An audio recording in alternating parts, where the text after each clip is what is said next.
दोस्तों, जरा सोचिए, अगर आपको यह पता चल जाए कि कौन सी कंपनी आने वाले 10 से 20 सालों तक लगातार बढ़ती रहेगी, तो आपकी जिंदगी कैसी होगी? क्या आप करोड़ों की संपत्ति बना सकते हैं? क्या आप फाइनेंशियल फ्रीडम हासिल कर सकते हैं? क्या आप आने वाली पीढ़ियों के लिए एक अमीर लेगेसी छोड़ सकते हैं? सवाल यह उठता है, यह कैसे संभव है? आज की इस वीडियो में हम बात करेंगे इन्वेस्टिंग की दुनिया की एक क्लासिक किताब की, common stocks and uncommon profits, जिसके लेखक हैं फिलिप फिशर। फिलिप फिशर को दुनिया का पहला ग्रोथ इन्वेस्टर कहा जाता है। उनकी इन्वेस्टिंग फिलॉसफी ने वॉरेन बफेट जैसे लेजेंड को भी इंस्पायर किया। खुद बफेट ने कहा कि उनकी सोच का अधिकांश हिस्सा फिलिप फिशर से आया है। उन्होंने बताया कि मैं 85% ग्रेहम और 15% फिशर हूं। इस किताब में फिशर हमें समझाते हैं कि वेल्थ बनाने के लिए हमें ऑर्डिनरी शेयर्स यानी कॉमन स्टॉक्स में ही अपॉर्चुनिटीज ढूंढनी चाहिए, लेकिन ऑर्डिनरी स्टॉक्स में भी कुछ अनकॉमन प्रॉफिट्स छिपे होते हैं और इन प्रॉफिट्स को पाने के लिए हमें सीखना होगा कि सही कंपनी कैसे चुनी जाती है। इस किताब की खास बात यह है कि यह केवल नंबर्स की बात नहीं करती, यह हमें सिखाती है कि असली इन्वेस्टिंग क्या है। असली इन्वेस्टिंग है कंपनी को समझना, उसकी मैनेजमेंट को समझना और उसके भविष्य की संभावना को पहचानना। अगर आप शेयर मार्केट से लॉन्ग टर्म वेल्थ बनाना चाहते हैं तो इस वीडियो को अंत तक जरूर देखिए। अगले 1 घंटे में हम स्टेप बाय स्टेप सीखेंगे कि ग्रोथ इन्वेस्टिंग का असली मतलब क्या है। हम जानेंगे स्कटल बट मेथड यानी कंपनी की सच्चाई जानने का तरीका। हम समझेंगे कि ग्रेट कंपनीज की पहचान कैसे की जाती है और फिशर के 15 गोल्डन पॉइंट्स क्या हैं।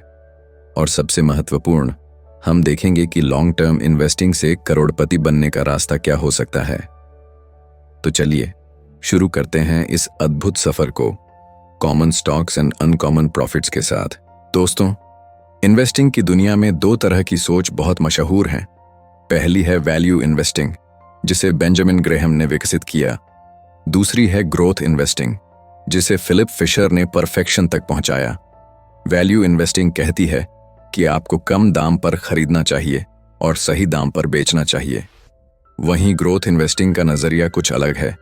यह कहती है कि ऐसी कंपनी खरीदो जो आने वाले वर्षों में लगातार बड़ी होती जाएगी और उसे लंबे समय तक होल्ड करो। फिलिप फिशर का मानना था कि असली पैसा खरीदने या बेचने में नहीं है, असली अमीरी उस धैर्य में है जो आपको सही कंपनी में निवेश करके इंतजार करने से मिलती है। यही कारण है कि उन्होंने कहा, the big money is not in the buying और the selling but in the waiting. अब बात करते हैं ग्रोथ कंपनी की। ग्रोथ कंपनी वो होती है जो हर साल अपने प्रोडक्ट्स और सर्विसेज को बेहतर बनाती है, लगातार नए मार्केट्स कैप्चर करती है और प्रॉफिट्स और सेल्स में स्टेडी ग्रोथ दिखाती है। इसके अलावा यह आने वाले 10 से 20 सालों तक लगातार बढ़ने की क्षमता रखती है। सोचिए, अगर आपने इन्फोसिस, टीसीएस या एशियन पेंट्स जैसी कंपनियां 25 साल पहले खरीदी होती और उन्हें होल्ड किया होता, तो आज आपका इन्वेस्टमेंट कितने गुना बढ़ चुका होता। यही है ग्रोथ इन्वेस्टिंग की ताकत। फिलिप फिशर का एक गोल्डन रूल भी बहुत प्रसिद्ध है। वह कहते हैं, buy a company not a stock. इसका मतलब यह है कि आपको केवल स्टॉक प्राइस देखकर डिसीजन नहीं लेना है। आपको कंपनी को ऐसे एनालाइज करना चाहिए जैसे आप उसका हिस्सा बनने वाले हों। आपको यह देखना होगा कि कंपनी का भविष्य मजबूत है या नहीं, उसकी मैनेजमेंट विजनरी है या नहीं, उसका बिजनेस मॉडल अगले 10 से 15 साल टिक सकता है या नहीं। अगर इन सवालों का जवाब हाँ है तो निवेश करें और लंबे समय तक होल्ड करें। फिशर बार बार यही कहते हैं कि शॉर्ट टर्म ट्रेडिंग या स्पेक्यूलेशन से पैसा खो जाता है, लेकिन अगर आपने सही कंपनी चुनी और उसे सालों तक होल्ड किया तो आपका इन्वेस्टमेंट एक्सपोनेंशियल ग्रोथ दिखाएगा। यही कारण है कि उन्होंने कहा, the stock market is filled with people who know the price of everything but the value of nothing. तो अब तक हमने समझा कि ग्रोथ इन्वेस्टिंग क्या है और क्यों यह वेल्थ बनाने का सबसे मजबूत रास्ता है। लेकिन सवाल यह है, कौन सी कंपनी सच में ग्रोथ कंपनी है और इसे कैसे पहचाना जाए? इसका जवाब है फिशर का सबसे प्रसिद्ध तरीका, स्कटल बट मेथड। यह कंपनी की असली हकीकत जानने की कला है। स्कटल बट मेथड को सिंपल शब्दों में समझें। कंपनी के बारे में केवल नंबर्स मत देखो, बल्कि उसकी असली कहानी जानो। फिशर कहते हैं कि एनुअल रिपोर्ट्स, बैलेंस शीट्स और चार्ट्स केवल आधी सच्चाई बताते हैं। असली सफलता जानने के लिए आपको ग्राउंड लेवल रिसर्च करनी पड़ेगी। तो यह रिसर्च कैसे करें? फिशर ने इसके लिए कुछ महत्वपूर्ण तरीके बताए हैं। सबसे पहले, कंपनी के एम्प्लॉयज से बात करें। अंदर के लोग जानते हैं कि मैनेजमेंट किस तरह काम करती है। क्या एम्प्लॉयज मोटिवेटेड हैं या सिर्फ नौकरी कर रहे हैं? क्या कंपनी अपने कर्मचारियों का ध्यान रखती है और उन्हें वैल्यू देती है? दूसरा, कस्टमर्स से फीडबैक लें। क्या कस्टमर्स कंपनी के प्रोडक्ट्स और सर्विसेज से संतुष्ट हैं? क्या वे लंबे समय तक लॉयल रहेंगे और कंपनी के साथ जुड़े रहेंगे? तीसरा, सप्लायर्स और वेंडर्स से जानें। क्या कंपनी समय पर पेमेंट करती है? क्या यह फेयर डील करती है या सिर्फ अपने फायदे के लिए दबाव डालती है? चौथा, कॉम्पिटिटर्स से जानकारी लें। मार्केट में कंपनी की स्टैंडिंग क्या है? क्या कॉम्पिटिटर्स की नज़र में यह कंपनी स्ट्रांग और सस्टेनेबल है? पांचवां, इंडस्ट्री एक्सपर्ट्स और एनालिस्ट से राय लें। विशेषज्ञ बताते हैं कि कंपनी का भविष्य कैसा दिखता है और कोई नई टेक्नोलॉजी या मार्केट ट्रेंड जो कंपनी के लिए थ्रेट या अपॉर्चुनिटी बन सकती है। फिशर का प्रिंसिपल बहुत सरल और पावरफुल है। वह कहते हैं कि आपको किसी कंपनी में ऐसे निवेश करना चाहिए जैसे आप उसे हमेशा के लिए ओन करने जा रहे हों। मतलब यह कि अगर आप कंपनी के हर एंगल को समझते हैं, एम्प्लॉयज, कस्टमर्स, सप्लायर्स और कंपेटिटर्स, तो आपको पता चल जाएगा कि यह कंपनी लॉन्ग टर्म में प्रॉफिटेबल और सस्टेनेबल है या नहीं। स्कटल बट मेथड के कुछ महत्वपूर्ण टेकअवेज भी हैं। बैलेंस शीट केवल आधी सच्चाई बताती है। एम्प्लॉयज, कस्टमर्स, सप्लायर्स और कंपेटिटर्स से जानकारी लेना बेहद जरूरी है। सही रिसर्च आपको ट्रू ग्रोथ कंपनीज चुनने में मदद करती है। यह मेथड थोड़ा समय लेता है, लेकिन इसके रिटर्न्स एक्सपोनेंशियल हो सकते हैं। अब तक हमने समझा कि ग्रोथ इन्वेस्टिंग क्या है और स्कटलबट मेथड से कंपनी की असली स्थिति कैसे पता की जाती है। लेकिन दोस्तों, ग्रोथ इन्वेस्टिंग में सबसे बड़ा चैलेंज है ग्रेट कंपनीज की पहचान करना। इसके लिए फिलिप फिशर ने 15 गोल्डन पॉइंट्स बताए हैं जो हमें सही और लॉन्ग टर्म प्रॉफिटेबल कंपनीज चुनने में मदद करते हैं। सबसे पहले, मैनेजमेंट विजनरी और ऑनेस्ट होना चाहिए। कंपनी का सीईओ और leadership team long term growth के लिए कमिटेड हो। उनकी सोच केवल शॉर्ट टर्म अर्निंग तक सीमित न हो। ऑनेस्ट और ट्रांसपेरेंट मैनेजमेंट हमेशा सस्टेनेबल ग्रोथ देती है। दूसरा, कंपनी को लगातार रिसर्च और डेवलपमेंट में निवेश करना चाहिए। बड़ी कंपनियां हमेशा नए प्रोडक्ट्स और सर्विसेज विकसित करती हैं। इनोवेशन से वे कॉम्पिटिटर से आगे रहती हैं। टेक्नोलॉजी और मार्केट ट्रेंड्स के साथ अडेप्ट करना जरूरी है। तीसरा, कंपनी के प्रॉफिट्स स्ट्रांग होने चाहिए। रेवेन्यू का बढ़ना महत्वपूर्ण है, लेकिन प्रॉफिट मार्जिन भी मजबूत होना चाहिए। इसका मतलब है कि कंपनी एफिशिएंटली ऑपरेट कर रही है। चौथा, कॉस्ट एफिशिएंसी। बड़ी कंपनियां अपने रिसोर्सेज वाइजली यूज करती हैं। वेस्ट कम होना चाहिए और प्रोडक्टिविटी अधिक।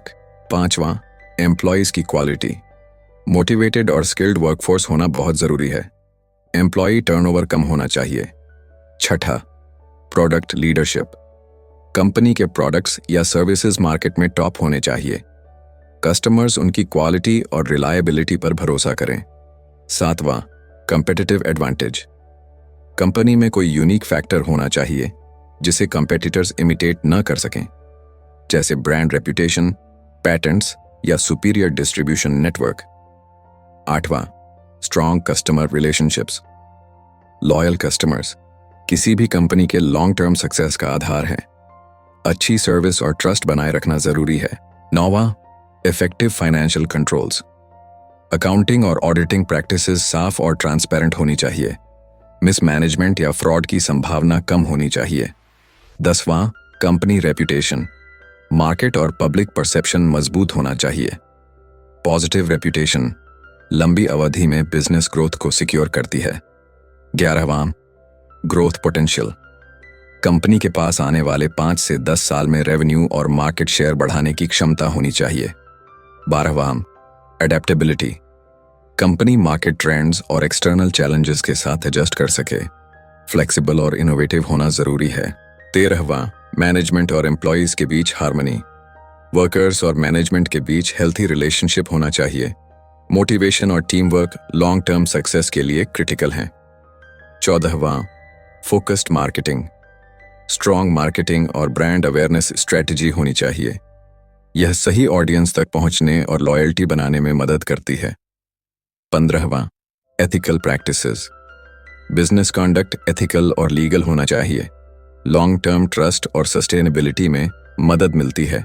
दोस्तों, इन 15 पॉइंट्स की मदद से आप आसानी से ग्रेट कंपनीज पहचान सकते हैं। Strong management, continuous growth, customer और एम्प्लॉय फोकस और एथिकल प्रैक्टिसेस, यही वे फैक्टर्स हैं जो किसी कंपनी को लंबी अवधि में सफल बनाते हैं। फिलिप फिशर कहते हैं कि सबसे अच्छा निवेश वह है जिसे आप समझते हैं और जिस पर आप भरोसा करते हैं।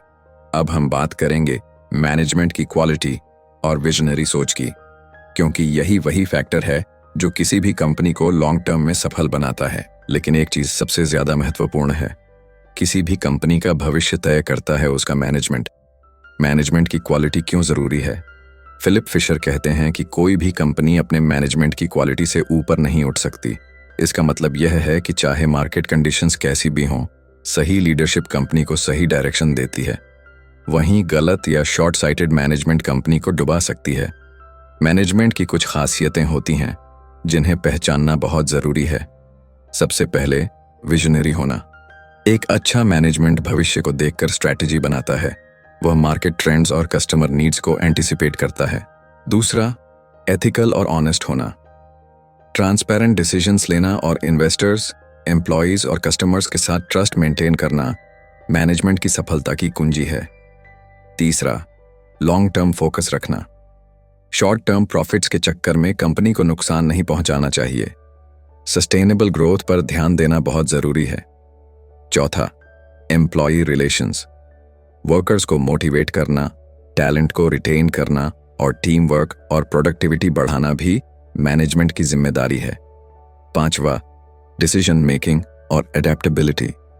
मैनेजमेंट को जल्दी और सही निर्णय लेने में सक्षम होना चाहिए और मार्केट या टेक्नोलॉजी चेंजेस के साथ अडेप्ट कर सकना चाहिए। फिशर का गोल्डन रूल इस बात को और स्पष्ट करता है। वह कहते हैं, invest in a company as if you are going to own it forever एवर। इसका मतलब है कि अगर आप मैनेजमेंट में भरोसा कर सकते हैं तो कंपनी के शेयर्स होल्ड करना सेफ और प्रॉफिटेबल है। सोचिए, अगर किसी कंपनी का सीईओ केवल क्वार्टरली प्रॉफिट्स की चिंता करता है और आरडी या एम्प्लॉय डेवलपमेंट में इन्वेस्ट नहीं करता, तो कंपनी का ग्रोथ पोटेंशियल धीरे धीरे कम हो जाएगा। वहीं अगर सीईओ विजनरी और एथिकल है तो कंपनी दशकों तक ग्रो करेगी और आपका इन्वेस्टमेंट मल्टीप्लाई होगा। अब अगला कदम है कॉमन इन्वेस्टिंग मिस्टेक्स और उनसे कैसे बचें ताकि आप फिलिप फिशर की फिलॉसफी को प्रैक्टिकली अप्लाई कर सकें। दोस्तों, ग्रोथ इन्वेस्टिंग आसान तो लगता है, लेकिन इसमें अक्सर निवेशक कुछ आम गलतियों के शिकार हो जाते हैं। फिलिप फिशर ने इन गलतियों को पहचाना और उनसे बचने के लिए बहुत ही प्रैक्टिकल गाइडेंस दी है। सबसे पहली गलती है शॉर्ट टर्म थिंकिंग। कई निवेशक सिर्फ जल्दी प्रॉफिट पाने के चक्कर में स्टॉक्स खरीदते और बेचते हैं। फिशर कहते हैं कि असली पैसा खरीदने या बेचने में नहीं है, बल्कि पेशेंस के साथ इंतजार करने में है। असली अमीरी वही लाती है। दूसरी गलती है ओवर डाइवर्सिफिकेशन। बहुत सारे स्टॉक्स में पैसा डालना नुकसानदेह हो सकता है। फिशर का मानना है कि 5 से 10 केयरफुली चोजन कंपनीज में इन्वेस्ट करना सबसे अच्छा होता है। तीसरी गलती है मैनेजमेंट और क्वालिटेटिव फैक्टर्स को नजरअंदाज करना। केवल नंबर्स या चार्ट्स देखकर डिसीजन लेना गलत है।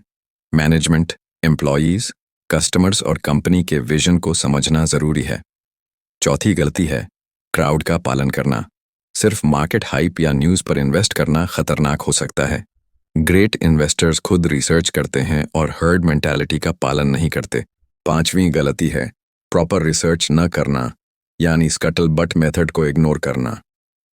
बिना ग्राउंड लेवल रिसर्च के इन्वेस्टमेंट करना हाई रिस्क होता है। फिशर का एडवाइस बहुत सिंपल है, एक ग्रेट कंपनी खरीदें और उसे लॉन्ग टर्म के लिए होल्ड करें। हर कंपनी का बिजनेस मॉडल समझें और इम्पल्सिव डिसीजन से बचें। इमोशंस में आकर निवेश न करें। मार्केट और कंपनी ट्रेंड्स पर कंटिन्यूअस नजर रखें।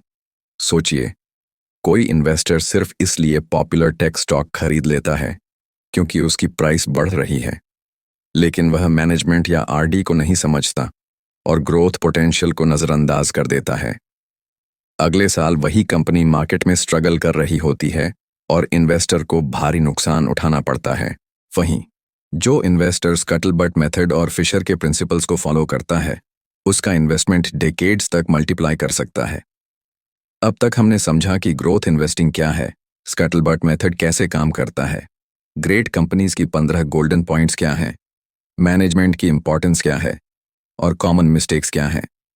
अगला कदम है लॉन्ग टर्म इन्वेस्टिंग की ताकत और क्यों फिशर कहते हैं buy right and sit tight. लेकिन असली सवाल यह है कि कितने समय तक इन्वेस्टमेंट होल्ड करनी चाहिए।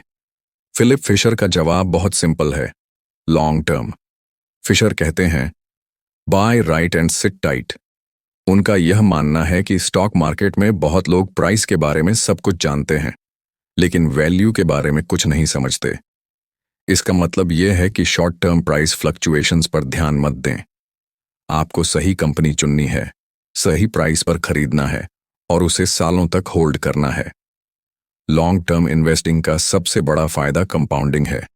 जब आपकी इन्वेस्टमेंट प्रॉफिट जनरेट करती है और वह प्रॉफिट भी री इन्वेस्ट किया जाता है, तो समय के साथ आपका वेल्थ एक्सपोनेंशियली बढ़ता है। सोचिए, अगर आप किसी अच्छी कंपनी में 10 साल तक इन्वेस्ट करते हैं और आपको एवरेज 15% एनुअल ग्रोथ मिलती है, तो आपका इनिशियल इन्वेस्टमेंट 4 से 5 गुना तक बढ़ सकता है। पेशेंस ही वेल्थ का असली राज है। फिशर बार बार कहते हैं कि मार्केट में शॉर्ट टर्म वॉलेटिलिटी आम है। न्यूज़, रूमर्स और हाइप से घबराने की जरूरत नहीं। ट्रू इन्वेस्टर्स वही हैं जो लॉन्ग टर्म ग्रोथ के लिए इंतजार करते हैं। एक रियल लाइफ एग्जाम्पल सोचिए। अगर आपने एशियन पेंट्स या इन्फोसिस को 20 साल पहले खरीदा और होल्ड किया, तो प्राइस फ्लक्चुएशंस के बावजूद कंपाउंडिंग और ग्रोथ के कारण आपका पैसा एक्सपोनेंशियल बढ़ गया होता। यही है फिशर की फिलॉसफी का मैजिक, पेशेंस और सही कंपनी चुनना। दोस्तों, आज हमने बहुत कुछ सीखा। हमने जाना कि ग्रोथ इन्वेस्टिंग का असली मतलब क्या है और कैसे स्कटलबट मेथड की मदद से किसी कंपनी की सच्चाई जानी जा सकती है।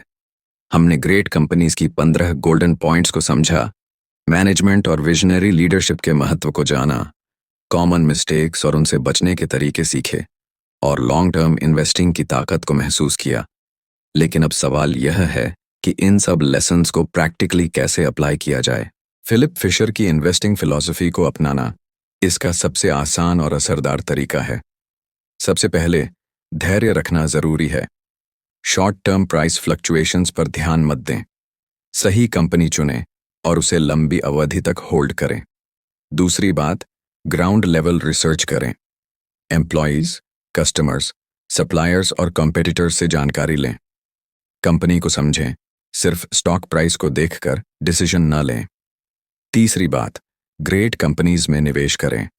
मैनेजमेंट विजनरी और एथिकल हो, कंपनी में कंटिन्यूअस ग्रोथ और इनोवेशन हो और कस्टमर तथा एम्प्लॉय फोकस मजबूत हो। चौथी बात, मिस्टेक्स से बचें। ओवर डाइवर्सिफिकेशन, मार्केट हाइप और शॉर्ट टर्म थिंकिंग से दूर रहें। फिशर कहते हैं कि सबसे अच्छा निवेश वह है जिसे आप समझते हैं और जिस पर आप भरोसा करते हैं। यही प्रिंसिपल आपके इन्वेस्टिंग जर्नी का कॉर्नरस्टोन होना चाहिए। सही कंपनी, सही मैनेजमेंट और लंबी अवधि का पेशेंस, यही 3 चीजें आपको सिर्फ पैसा ही नहीं बल्कि फाइनेंशियल फ्रीडम और लॉन्ग टर्म वेल्थ भी दे सकती हैं। तो दोस्तों, यही थी common stocks and uncommon profits की पूरी विजडम। अगर आपको यह वीडियो पसंद आया हो तो इसे लाइक और शेयर करें और चैनल को सब्सक्राइब करना न भूलें, ताकि ऐसे और ज्ञानवर्धक वीडियोस आप तक पहुंचते रहें। याद रखें, इन्वेस्टिंग सिर्फ स्टॉक खरीदना नहीं है, यह समझदारी, धैर्य और लॉन्ग टर्म विजन का खेल है। धन्यवाद और हमेशा याद रखें, buy right, sit tight and let your wealth grow.